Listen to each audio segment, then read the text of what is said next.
નમસ્કાર, નિર્માણ ન્યૂઝની વિશેષ રજૂઆત ઝીરોવર કાર્યક્રમ સાથે હું છું યજ્ઞ ત્રિવેદી. દર્શક મિત્રો, આજે ઝીરોવર કાર્યક્રમમાં એક મહત્વપૂર્ણ મુદ્દાની ચર્ચા કરવી છે.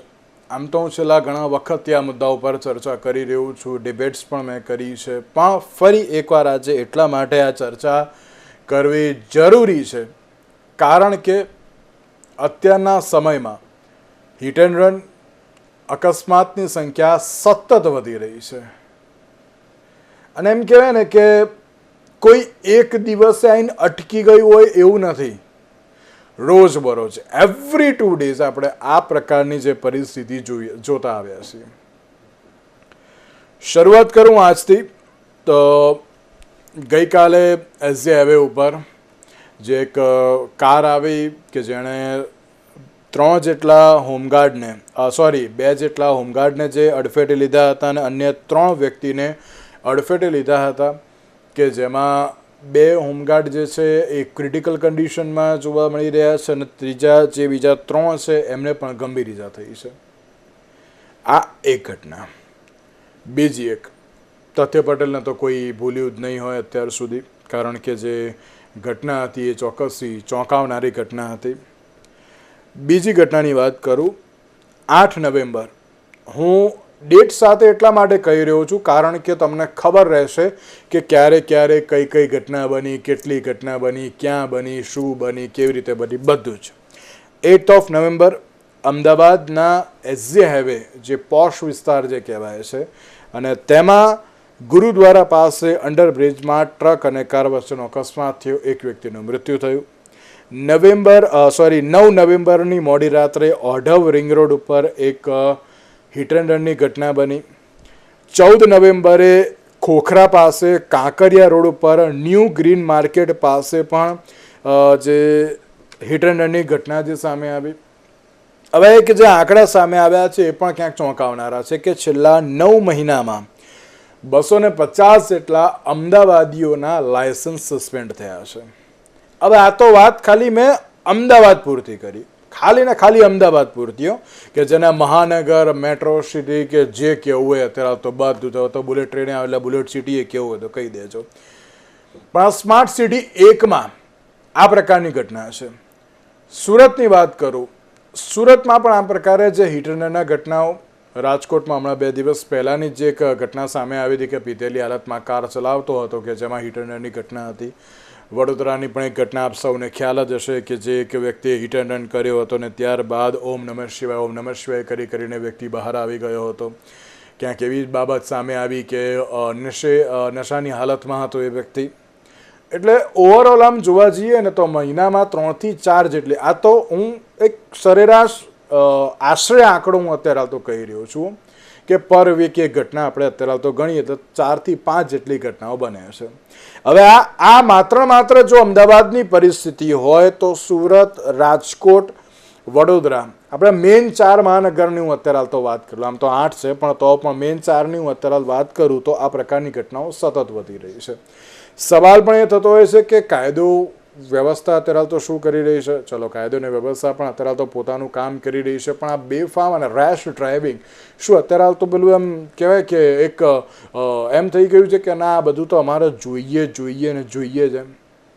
આ પ્રકારની ઘટનાઓ અત્યારે તો ભલે બનતી હોય તો અમે તો આ જ પ્રમાણે અત્યારે તો રેશ ડ્રાઇવિંગ કરીશું.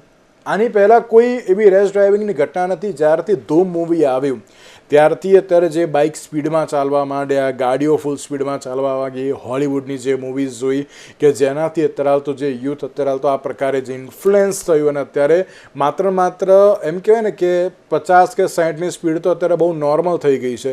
એનાથી પણ વધારે સ્પીડમાં અત્યારે તો જે યુથ ચલાવતું હોય તે બાબત સામે આવી છે. તમામ મુદ્દાઓ પર આપણે આજે ચર્ચા વિચારણા કરીશું. ચર્ચા વિચારણા કરવા માટે અમારી સાથે જોડી ગયા છે ડૉક્ટર પ્રવીણ કાનાબાર કે જેઓ એક્ટિવ ટ્રાફિક કન્સલ્ટેટિવ કમિટીના પ્રેસિડેન્ટ છે. સાથે બ્રિજેશભાઈ વર્મા આપણી સાથે જોડી ગયા છે કે જેઓ રોડ સેફટી એક્સપર્ટ છે. સાથે વિશ્વમ ભટ્ટ આપણી સાથે જોડી ગયા છે કે જેઓ ટીપી કોમ્યુનિટીના મેમ્બર તો છે, સાથે યુથ એક્ટિવિસ્ટ પણ છે. આપ ત્રણનું સૌથી પહેલાં તો સ્વાગત છે. Thank you. પ્રવીણભાઈ, તમે મેં તો શો કરીને તો થાકી ગયા એવું મને તો લાગે છે. હવે મને લાગે છે ને કે આપણે પેલું એકની એક કેસેટ પાછી રિપીટ જ કરવી પડે ને એવું લાગી રહ્યું છે અત્યારે હાલ તો. પણ અવેરનેસ બહુ જરૂરી છે. પ્રવીણભાઈ, આ તો મેં ખાલી 4 જેટલી ઘટનાઓ મેં કહી કે 4 જેટલી ઘટનાઓ એ આપણે અમદાવાદમાં જે સામે આવી, કે જેમાં હું ગઈકાલની વાત કરું તો એક 14 તારીખની એક ઘટના છે, બીજી બાજુ 8 તારીખની ઘટના, પછી 9 તારીખની ઘટના અને પછી જે છેલ્લે 14 તારીખની ઘટના. એટલે આ જે 3 જે બાબતો સામે આવી અને 9 મહિનામાં 250 જેટલા અમદાવાદીઓના જે લાયસન્સ પણ સસ્પેન્ડ કરવામાં આવ્યા છે. ઓવર સ્પીડ અને ફેટલ એક્સિડન્ટમાં પણ સૌથી વધુ કાર્યવાહી અત્યારે તો કરવામાં આવી હોવાની વિગતો પણ સામે આવી છે. હવે આપણે કઈ થાક્યા કે ના, આ પ્રકારની ઘટનાઓને અટકાવવી જરૂરી છે. કાયદો વ્યવસ્થાની પરિસ્થિતિ બધી જ આપણે તો અત્યારે વાત કરી લીધી, તો પણ આ ઘટનાઓ અટકતી કેમ નથી? ક્યાં અત્યારે તો ચૂક રહી જાય છે? પ્રવીણભાઈ, પહેલી વાત તો એ કે જે તમે સ્ટેટિસ્ટિક કીધા તો બહુ સરસ કીધું. મારી પાસે થોડાક આંકડા છે, એટલે મને એમ થાય છે કે પહેલાં હું એક જરાક બોલું. અમદાવાદની અંદર 2024માં, આપણે આ સાલની વાત નથી કરતો, દર 1 કલાકે 3 સડક અકસ્માત. ટોટલ એક્સિડન્ટ 1 વર્ષના 27,886 અને એમાં 7,854 વ્યક્તિ ગુજરી ગયા. Hit and run accidents are every week 1. પછી wrong side driving in a week 9,300. Drink and driving 9 cases daily. એટલે કે કહેવાનો ભાવ તે છે કે જે બાજુ આપણે નજર કરીએ ત્યાં બધું એનું જ છે.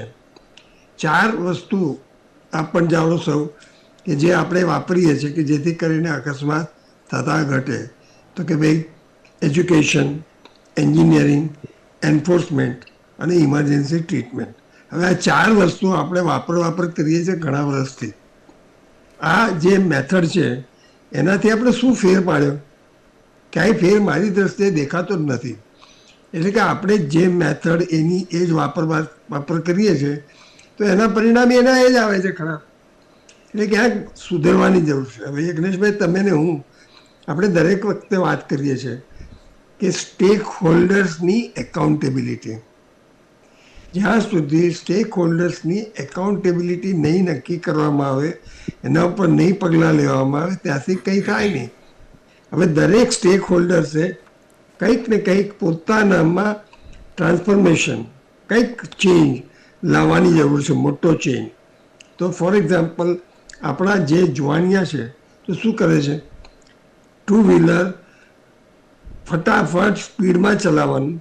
સાહેબ, 40 સેકન્ડ સિગ્નલ બંધ છે અને ઓછામાં ઓછા તમને 10 જણા 2 વ્હીલર લઈને સિગ્નલ તોડતા જોશો. જ્યાં જાઓ ત્યાં લોકોને કોઈને પણ કાયદાને માન આપવું નથી. એટલે કે આપણે જો કાયદાને માન નથી આપવાના તો ગડબડ થવાની જ છે. એવી રીતે જ્યાં જઈએ ત્યાં આગળ, ફોર એક્ઝામ્પલ, અત્યારે અહીંયા આગળ પોલિટેકનિક પાસે હવે ઉપરનો પોલ થવાનો છે. એ જગ્યાએ સખત ટ્રાફિક હોય છે, છતાં પણ ત્યાંના સિગ્નલ કામ કરતા નથી, કાઢી નાખ્યા છે. અને ત્યાં કોઈ પણ પોલીસ અથવા ટીઆરબીને ઊભા રાખવામાં નથી આવતા કે જે ટ્રાફિક કંટ્રોલ કરે. 10થી 12ની વચ્ચે, 1ની વચ્ચે ત્યાં ભયંકર ટ્રાફિક હોય. અને એવી જ રીતે સાંજે 4 વાગ્યાથી 7 વાગ્યા 8 વાગ્યા સુધી ભયંકર ટ્રાફિક હોય. તો એમને કોઈકે મદદ તો કરવી પડે ને, કંટ્રોલ કરીને. સિગ્નલ જ નથી, ટ્રાફિક બ્રિગેડના માણસો નથી, ટ્રાફિક પોલીસના માણસો નથી. મેં ઘણીવાર જોયું છે કે લોકો આપણા જેવા જે ત્યાં આગળ આવતા જતા હોય એ ટ્રાફિક કંટ્રોલ કરવામાં મદદ કરે છે. તો બેઝિકલી જ્યાં સુધી આપણે લોકો એક નક્કી નહીં કરીએ કે ભાઈ જ્યાં સ્ટોપ લાઇટ ત્યાં ઊભા રહો અને જેનો હક છે એને પહેલાં જવા દો, એ આપણે કોઈ કરતા જ નથી. હું પહેલો એની અંદર જ બધા જ આપણે માનીએ છીએ. નથી પોલીસ એનું કામ કરતી, નથી મ્યુનિસિપાલિટી એનું કામ કરતી, નથી મોટરસાઇકલિસ્ટો ધ્યાન રાખતા, નથી પગે ચાલનારા ધ્યાન રાખતા, નથી મોટા વાહનોવાળા. ફોર એક્ઝામ્પલ, બધા ડમ્પર. હવે એ લોકોની અંદર 360 ડિગ્રી કેમેરા જો ગોઠવે તો એ લોકોને બધા લોકો દેખાય કે જે આવતા હોય જતા હોય એમને એના બ્લાઇન્ડ સ્પોટની અંદર કેટલાને મારી નાખે છે રોજ. આ બધા એક્સિડન્ટ થાય છે એનું મુખ્ય કારણ જ્યાં સુધી આપણે બધા જ સ્ટેક હોલ્ડર ફેરફાર લાવવાનો પ્રયત્ન નહીં કરીએ, જ્યાં સુધી આપણે બધા સ્ટેક હોલ્ડર્સ એવું નહીં માનીએ કે જે કંઈ એક્સિડન્ટ થાય છે, જે કંઈ મરી જાય છે એ આપણા લીધે મરી જાય છે, જ્યાં સુધી આપણે એ નહીં વિચારીએ ત્યાં સુધી આપણી ભૂલ આપણને દેખાવાની નથી. બિલકુલ એટલે બિલકુલ ભાઈ સાચી આપણે વાત છે. મહેનત કરીએ છીએ પણ લોકોએ મહેનત કરવાની જે કરતા જ નથી. બિલકુલ બિલકુલ સાચી વાત છે ને અત્યારની જે આ પરિસ્થિતિ છે ને તેમાં એક જ સવાલ અત્યારે તો આવીને ઊભો રહેતો હોય છે કે હવે આ ઘટનાને અત્યારે તો રોકવી કેવી રીતે. કારણ કે જે પ્રમાણે આંકડાઓ સામે આવ્યા છે ને હમણાં જે લેટેસ્ટ જે આંકડા જે સામે આવ્યા છે હું તેની ઉપરથી કહી રહ્યો છું કે અમદાવાદ શહેરમાં 2024માં 161 જેટલા અત્યારે તો હિટ એન્ડ રનના જે કેસો નોંધાયા છે કે જ્યાં વિધાનસભામાં અત્યારે તો જે આંકડો આપવામાં આવ્યો હતો, પ્લસ જો બીજી બાજુ વાત કરવામાં આવે તો 2022 અને 2023ના પણ એક આંકડા આવ્યા હતા કે ગુજરાતમાં દર 8 કલાકે એક વ્યક્તિ હિટ એન્ડ રનમાં મૃત્યુ પામે છે તેવી પણ બાબત અત્યારે તો જે સામે આવી છે. એટલે ચોક્કસથી કહી શકાય કે જ્યારે આ પ્રકારની ઘટનાઓ જો સતત વધતી રહેતી હોય તો હવે તેને અટકાવવા માટેના પગલાં શું. અને મેં જે રીતે શરૂઆતમાં કહ્યું ને કે જ્યારે ઘણા બધા એવા મૂવીઝ પણ આવ્યા કે જેનાથી ઇન્ફ્લુઅન્સ થઈને અત્યારે તો જે વ્યક્તિઓ અત્યારે જે ફૂલ સ્પીડમાં અત્યારે તો જે કાર ચલાવતા હોય અને બાઇક ચલાવતા હોય તેવી બાબતો અત્યારે સામે આવી છે. પ્લસ વિશ્વમાં એવું નથી લાગતું કે અત્યારના સમયમાં યુથ એ સૌથી વધારે આ પ્રકારના જે એક્સિડન્ટ તો વધી રહ્યા છે પણ સમજવાની જવાબદારી પણ અત્યારે તો એમની બને છે. તેમ એ ક્યાંક સમજી શકતા નથી, એ પછી સમજે છે તો પછી અત્યારે તો કંઈ કરવું નથી કે પછી અત્યારે જો મૂવીઝથી જ અત્યારે ઇન્ફ્લુઅન્સ થવું તો પછી સારી રીતે ઇન્ફ્લુઅન્સ થાઓ ને, પછી ખરાબ રીતે થશો તો પછી એની પાછળનું અત્યારે તો કારણ બહુ બધા અત્યારે સામે આવી શકે છે. આપની પ્રતિક્રિયા? યકીનભાઈ, સૌથી પહેલા તો ખૂબ ખૂબ આભાર મને આ ડિબેટમાં તમે સહભાગી થવા દીધું. તમે ખૂબ સાચું કીધું કે યુવાનો જે છે એ અત્યારે સૌથી વધારે રિસ્કમાં છે કે એમનું આપણે કહેવા જઈએ કે એક હેબિચ્યુઅલાઇઝેશન થઈ ગયું છે જે સિચ્યુએશન છે એનાથી કે એમને એ ડિસેન્સિટાઇઝ થઈ ગયા છે કે એમને એ જ જોઈએ છે. નાના હતા ત્યારથી એમણે એમના પેરેન્ટ્સ જોયા છે કે રોંગ સાઈડ પર ચલાવતા હોય કે સ્પીડમાં ચલાવતા હોય કે ટ્રાફિક રૂલ્સનો જે નોર્મલ ડિસ્કાર્ડ કરતા હોય એ રીતે. તો હવે એમણે એ જોઈને જે મોટા થયા છે તો એ જ્યારે વાહન ચલાવતા થશે, કોલેજ જતા હશે, સ્કૂલ જતા હશે કે અલગ અલગ જગ્યાએ જતા હશે તો એમણે જેમ જોયું છે એ જ શીખશે કે આપણે સ્પીડમાં ચલી શકશું, આપણે આ કરી શકશું, કોઈ વાંધો નથી. તો હવે આમાં એવું થાય છે ને કે યુવાનોને અત્યારે ઓવર કોન્ફિડન્સ થોડુંક આવી જાય કે સેન્સ ઓફ કંટ્રોલ કહેવાય ને કે ખૂબ વધી ગયો હોય કે આઈ કેન કંટ્રોલ ઇટ, કે કઈ નહીં થાય, કોઈ વાંધો નહીં, 80 ના સ્પીડે ટુ વ્હીલર ચલાવી લઈશ, શું થશે. પરંતુ એમને જોખમ નથી સમજાતું કે એક જ સેકન્ડની ભૂલ કે મિસકમ્યુનિકેશન કે ડિસ્ટ્રેક્શન જોઈએ જીવન અને મૃત્યુની વચ્ચે. એક સેકન્ડ માટે એમનું ધ્યાન હટ્યું ને જો 80 ની સ્પીડે જો ટુ વ્હીલરનો એક્સિડન્ટ થયો તો એમનું જીવન ત્યાં ને ત્યાં જ સમાપ્ત થઈ શકે છે. હવે એક કેમ થાય છે? કારણ કે આપણે જોયું છે કે એક સાયકોલોજીમાં પેલ્સમેન ઇફેક્ટ છે કે એ રિસ્ક કોમ્પેન્સેટ કરી શકે કે જ્યારે આપણે સેફ ફીલ કરીએ કે okay everything is under our control એવું આપણને ફીલ થાય તો આપણે વધારે ને વધારે આપણે રિસ્ક લઈએ એવું કહેવાય છે. કે લેટ્સ અઝ્યુમ કે હું ગાડી ચલાવી રહ્યો છું, મેં સીટ બેલ્ટ પહેરેલો નથી પણ ગાડીમાં છું એટલે મને ઓવરઓલ સેફટીની ફિલિંગ આવી રહી છે. તો હવે હું હાઈવે પર હોઈશ તો 100-120 ની સ્પીડમાં આરામથી ચલી શકું કારણ કે મને સેન્સ ઓફ સિક્યોરિટી છે કે ગાડીમાં છે કશું નહીં થાય.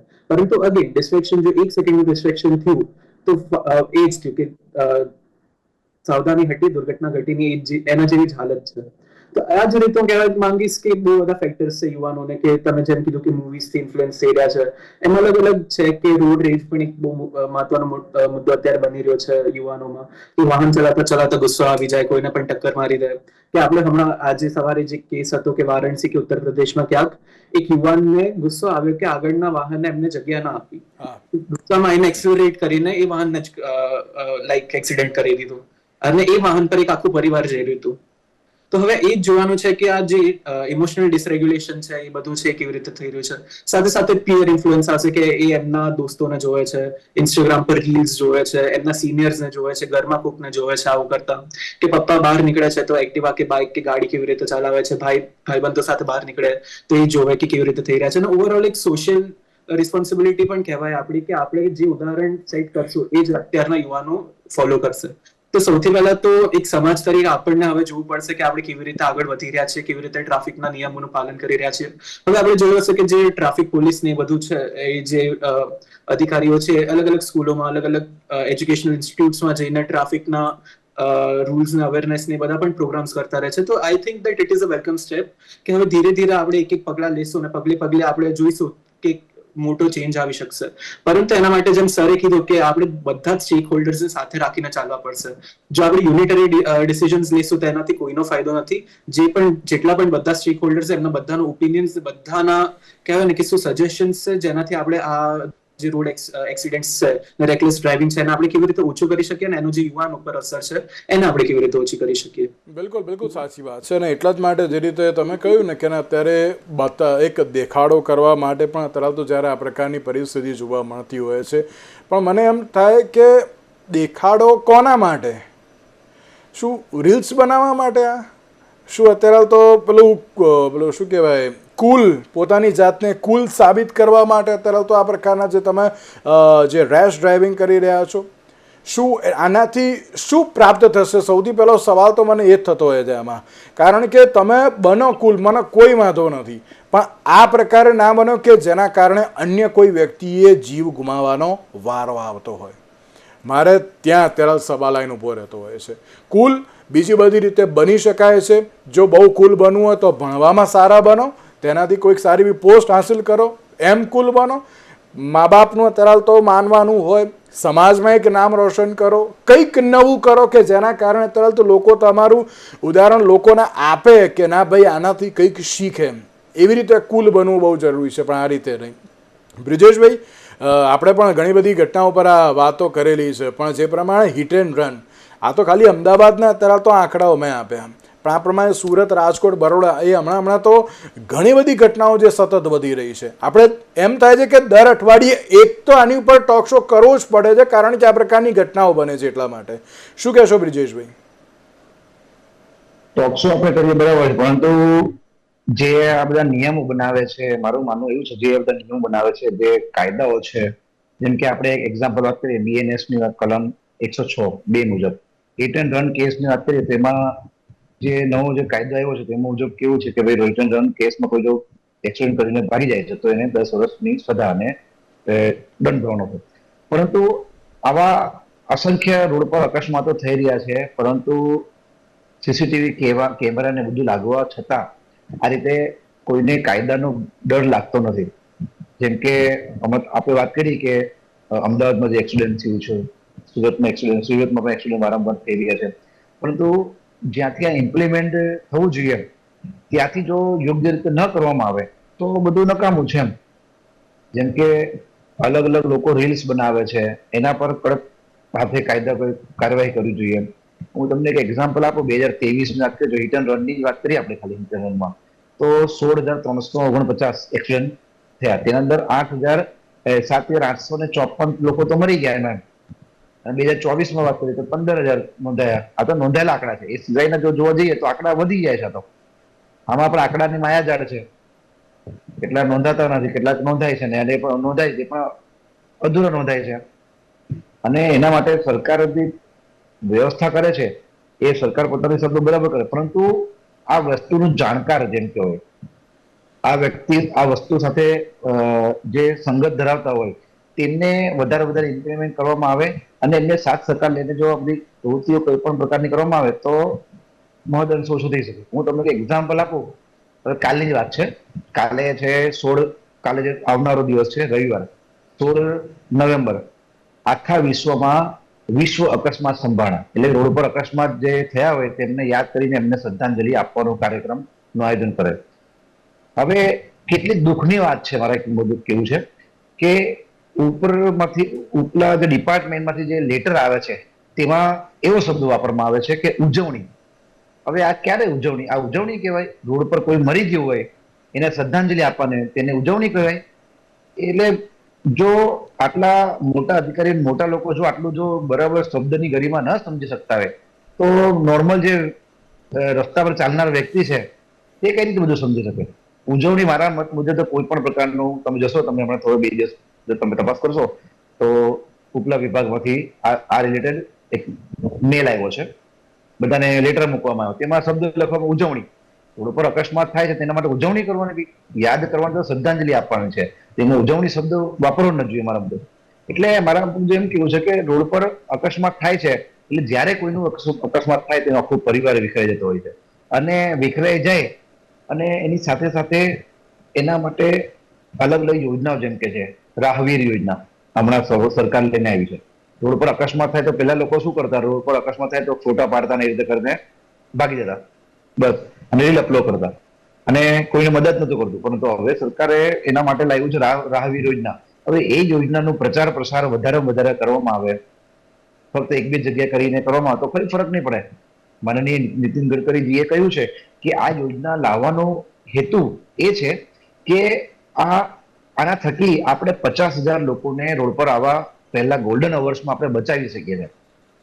પરંતુ એનું જો કંઈક ઇમ્પ્લિમેન્ટ ન કરવામાં આવે તો પછી નકામું છે, જો કાગળ પર રહેશે તેરી બી ચૂપ ને મેરી બી ચૂપ એવું થઈ શકે, એવું મારું માનવું છે. અને હિટ એન્ડ રનની વાત કરીએ કે રોડ પર અકસ્માતોની વાત કરીએ તો અકસ્માતોની સંખ્યા દિવસે દિવસે વધી છે. તેના માટે કડકમાં કડક કાયદા કરવા પડે. જેમ કે હું હમણાં આ બધા વિષય પર સ્ટડી કરી રહ્યો હતો તો મેં જોયું કે આપણા અહીંયા જો વાત કરીએ ઇન્ડિયાની વાત કરીએ તો 1,80,000 લોકોનું મોત થયું છે. એની સામે બીજી કન્ટ્રીઓ છે તેમાં આનાથી એકદમ ઓછામાં ઓછું એક્સિડન્ટ થયા છે. એટલે આ બધું કારણ છે કે ઇમ્પ્લિમેન્ટ યોગ્ય રીતે કરવામાં આવે. આપણે નોર્મલ વાત કરીએ કે એક્ઝામ્પલ વાત કરું કે આપણે અહીંયા સુરત કે અમદાવાદનો વ્યક્તિ મહારાષ્ટ્ર જશે તો તરત બધું ફોલો કરશે, ના કરશે, તે કરશે. પરંતુ ચલો આઉટ ઓફ કન્ટ્રી જાય તો પણ બધું ફોલો કરે. પરંતુ અહીંયા જો ગુજરાતમાં આવીને આ રીતે કરે તો પછી ફોલો નથી કરતા. કારણ કે એ થાય છે, અમે તમે થોડો દિવસ પહેલા જોશો કે આપણે વાત થઈ હતી હેલ્મેટની. હેલ્મેટ લોકોએ પહેરવું જોઈએ, તો કેટલાક એમ પણ કહે છે કે હેલ્મેટ ફરજિયાત નથી, તો એક્સિડન્ટનો આંકડો વધે છે. એના માટે આપણા આંકડા વધે છે. હેલ્મેટની તમે વાત કરી ને બ્રિજેશભાઈ, એક બાબત હું હજુ પણ આપને જ પૂછીશ. તમે હેલ્મેટની વાત કરીને તો આપણે એમ કહીએ છીએ ને કે ના તમારે હેલ્મેટ પહેરવી બહુ જરૂરી છે. અરે મને કંટાળો આવે હેલ્મેટ પહેરવાનો. પેલું મારા વાળ અત્યારે તો પેલું કે ને પ્રોપર રહેતા નથી ને એટલા માટે મારે હેલ્મેટ નથી પહેરવી. હેલ્મેટ પહેરવી જોઈએ મને નથી લાગતું, મને બાઇક ઉપર હેલ્મેટ ના સારું લાગે, થોડી સ્કૂટર ચલાવીએ એટલા માટે અત્યારે તો જે આ પ્રકારના પણ બહાના આપીને અત્યારે લોકો હેલ્મેટને ક્યાંક એવોઇડ કરતા હોય છે. આપણે તો એની ઉપર પણ એક શો કર્યો હતો, આપને કદાચ યાદ જ હશે કે પેલું 10 દિવસ માટે જે ટ્રાફિક ડ્રાઈવ કરી હતી ને એટલા માટે 10 દિવસ પૂરતું જ ક્યાંક સીમિત જોવા મળ્યું ને પછી જે હતી ને એની એ પરિસ્થિતિ છે. તો હું તો ફરી એકવાર બ્રિજેશભાઈ એક જ બાબત કહેવા માંગીશ કે આ હિટ એન્ડ રનને રોકવું હોય, હેલ્મેટ પહેરાવવું હોય તો કડકમાં કડક કાર્યવાહી અને કાયદો કડક બહુ જરૂરી. બ્રિજેશભાઈ, અને એના માટે તમે જોશો, હવે એક્ઝામ્પલ આપો તમે, સ્કૂલોની વાત કરીએ. જ્યારે સ્કૂલ ચાલુ થશે ત્યારે તમે જોશો કે આ થશે, પેલું ચેકિંગ થશે. હવે જોશો તમે જોશો બધી વેન છે, પછી ઓટો રિક્ષા છે, પછી નોર્મલ બાળકોની વાત કરીએ, નાની ઉંમરના બાળકો વ્હીકલ લઈને જતા હોય છે.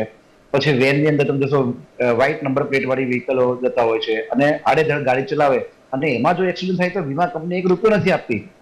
આ બધું જાણવા છતાં જો આવી રીતે કરવામાં આવે અને સ્કૂલ છે, કોલેજીસ છે, જ્યાં જ્યાં આ રીતે વાહનોનો ઉપયોગ કરો તેમાં કડક હાથે કામગીરી કરવામાં આવે અને એના માટે ઇમ્પ્લિમેન્ટ કરવામાં આ સરકારનો વિભાગ છે, આરટીઓ વિભાગ છે, પછી પોલીસ વિભાગ છે, એ રીતે કરવામાં આવે તો ફરક પડશે. પરંતુ આ તો શું કેવું છે કે જ્યારે ડ્રાઈવ હોય ત્યારે 10-5 દિવસ ચાલશે, પછી બધું બંધ, એવું છે. જ્યાં સુધી આપણે ફક્ત જયારે કોઈ ઉપલા લેવલ થી કોઈ થાય કે કોઈનો મંત્રીનો કોઈ છોકરો મરી ગયો, કોઈનો છોકરો મરી ગયો, રિલેટિવનો કોઈ મરી ગયો હોય તો દોડશે બધા. બિલકુલ. પણ નોર્મલ કોઈ ગરીબ વ્યક્તિ હોય તેની તમે જો હાલત એકદમ કફોડી છે. ઓકે, જી પ્રવીણભાઈ, આ ટ્રાફિક ડ્રાઈવની વાત કરીએ માત્ર કહેવા પૂરતી જ હોય છે, પણ હજુ પણ લોકો ક્યાંક ગંભીર બન્યા નથી. હજુ પણ જો આ પ્રકારની ઘટનાઓ વધતી રહી તો ક્યાંક સવાલ એ છે કે હવે આને અટકાવી કેવી રીતે? તમે ઘટનાઓ વધવાની જે ઘટવાનો કોઈ સવાલ નથી. અહીંયા કોમર્સ 6 રસ્તા પાસે ત્યાં ઘણા બધા રસ્તા ભેગા થાય છે. હવે એ જગ્યાએ એકચ્યુઅલી રાઉન્ડ અબાઉટ છે એવું ગણીને જમણી બાજુથી આવતાને પહેલો જવા દેવો એવો એક સાદો નિયમ હોય, એને બદલે ગમે તેમ વાહનો ચલાવે છે. અત્યારે 3 દિવસથી હું જોઉં છું કે TRB 2 અને એક પોલીસ કોન્સ્ટેબલ હેલ્મેટ વગરના જે જતા હોય એને પકડવા ઊભા રહે છે. પેલા ટ્રાફિકને કંટ્રોલ કરવા માટે ટીઆરબીને નિમ્યા હતા, અને એ ટીઆરબી વાળા કરે છે શું? પકડવા માટે પોલીસ કોન્સ્ટેબલને મદદ કરવા ઊભા રહે છે. તમે જેના માટે જેને રોક્યા છે એની પાસે એ કામ કરાવતા નથી, અને તમે બીજું જ કામ કરાવો છો એની પાસે, અથવા એ કરે છે અને એને ઉપરના અધિકારીઓ ચલાવી દે છે. આવું શું કરવા થાય એ મને સમજ નથી પડતી. બિલકુલ એકાઉન્ટેબિલિટી ક્યાંય છે જ નહીં આપણા દેશમાં, અનફોર્ચ્યુનેટલી. અને જ્યાં સુધી એ નહીં આવે ત્યાં સુધી ગરબડ વધવાની છે. વાહનો કેટલા વધે છે, વાહનો કેટલા રસ્તા પર આવે છે. જી બિલકુલ. વિશ્વમાં એક લાસ્ટ એન્ડ ફાઇનલ ક્વેશ્ચન. મેં જે રીતે કહ્યું ને કે કુલ બનવાની અલગ અલગ ટેકનિક્સ છે, પરંતુ એ નથી શીખવામાં આવતી, પણ બીજી બધી શીખવામાં આવતી હોય છે. તે પરિસ્થિતિ છે. હવે યજ્ઞભાઈ, આમાં આપણે જોઈએ કે કાયદાની બીક રહી નથી યુવાનોમાં. આપણે જોયું હશે પૂનાનો કેસ, બધાને યાદ હશે, જે ગાડી તેના પછી કમિશને શું સજા આપી હતી? એસસી લખીને જવા દીધું હતું. એ તો બેકલેશ થયો હતો, એના પછી કોર્ટને ઇન્ટરફિયર કરવું પડ્યું હતું. જેમ સરે કીધું કે અકાઉન્ટેબિલિટીની ખૂબ અછત છે, કે આપણે ટ્રાફિક અવેરનેસ વીક ખાલી 7 દિવસ માટે આપણે ઉજવીએ છીએ વર્ષમાં. પણ એ ખાલી 7 દિવસ માટે કેમ ઉજવીએ છીએ? ખાલી 7 દિવસ પ્રત્યે જ આપણે ખાલી અવેરનેસ જાગૃત કરવાની છે? ના, આખા વર્ષ દરમિયાન આપણે યુવાનોને આપણે ટ્રેન કરવાના છે કે હેલ્મેટ નહીં પહેરો તો શું એના નતીજા આવશે, કે શું એનું રિઝલ્ટ આવશે. તમારા વાળ કે તમારું આઉટફિટ વધારે ઇમ્પોર્ટન્ટ છે કે તમારું જીવન વધારે ઇમ્પોર્ટન્ટ છે? તમે જ્યાં જતા હશો ત્યાં લોકો તમને જજ નહીં કરે કે તમે હેલ્મેટ પહેરીને આવ્યા તો તમે ઓછા કુલ છો. તમે જીવતા ઘરે જશો ને તમારા પરિવારને તમે જીવતા દેખાશો, એ એમના માટે વધારે કહેવાય ને કે એક મોમેન્ટ ઓફ હેપીનેસ હશે, કે મારો દીકરો સહી સલામત, કે દીકરી મારી સહી સલામત ઘરે આવી. હવે એક્સિડન્ટ્સ આપણે થાય છે, એમાં આપણે જોયું છે કે બધાનો વાંક છે, કે ગવર્નન્સથી લઈને એડમિનિસ્ટ્રેશનથી લઈને આપણે બધાનો વાંક છે, કે રોડ સરખા નથી હોતા, પોટહોલ્સ સરખા નથી હોતા, પેડેસ્ટ્રિયન્સ નથી હોતા, લાઈક ઝેબ્રા ક્રોસિંગના આપણે જે બેઝિક એટિકેટ્સ હોય છે ટ્રાફિકના, એ જ આપણે ફોલો નથી કરતા. બ્લાઇન્ડ સ્પોટ્સ હોય છે, એને આપણે કવર નથી કરતા. આપણે ઇસ્કોન બીચ પર જોયું કે લાઇટ્સ બંધ હતી, એના કારણે કેટલો મોટો એક્સિડન્ટ થયો હતો તથ્ય પટેલના કેસમાં. તો એમ એક આખી ઓવરહોલની સિસ્ટમની જરૂર છે આ સિસ્ટમમાં, કે આપણે જોવા જઈએ કે અકાઉન્ટેબિલિટી છે જ નહીં, કે અહીંયા પહેલા વાત છે કે મેડિકલ ટીમ લેટ પહોંચી એના કારણે ડેથ થયું, કે કોઈ હેલ્પ ના કરી, ટ્રાફિકનો નિયમ તોડ્યો તો ટ્રાફિકની ઓલી છે, પોલીસે કોઈ હેલ્પ ના કરી તો પોલીસની જવાબદારી છે. ગવર્મેન્ટ કઈ હેલ્પ કરે નહીં. લિટિગેશન જે હોય કે જે હોય, સવાલ એ છે કે ના સિસ્ટમમાં અત્યારે તો ચેન્જ લાવવો એ બહુ જરૂરી છે. તેના કારણે અત્યારે તો બધું અટકશે. સિસ્ટમમાં ચેન્જની જરૂર છે, અને નાની રીતે આપણે લાવી શકશું. બિલકુલ. જેમ સરે કીધું કે ઘટવાના તો છે નહીં, વધવાના જ છે ખાલી. બિલકુલ સાચી વાત છે. વિશ્વમ, પ્રવીણભાઈ અને બ્રિજેશભાઈ, આપ ત્રણનો આભાર અમારી સાથે આ ચર્ચા વિચારણામાં જોડાવા માટે. દર્શક મિત્રો, હું ફરી એકવાર આપ સૌને અને તેની સાથે એસ્પેશિયલી હું યુથને અને તેની સાથે બધાને કહેવા માંગીશ કે જ્યારે રોડ ઉપર જ્યારે વ્હીકલ ડ્રાઈવ કરો છો તો માત્ર તમે તમારા પોતાના તો જીવનનું પહેલાં વિચારજો, પણ તેની સાથે અન્યની પણ વિચારજો. કુલ બનવાની લાઈનમાં રેશ ડ્રાઇવિંગ અત્યારે તો કરવું એ ક્યાંક ખોટું છે, તેને અટકાવજો. અને જો આપણે નિયમોની વાત કરતા આવીએ તો સૌથી પહેલાં નિયમો પાળવા પણ બહુ જરૂરી છે. હવે તે ક્યારે થશે તે તો આવનારો સમય જ બતાવશે. આજના વિશેષ કાર્યક્રમ અમને આપશે. નમસ્કાર.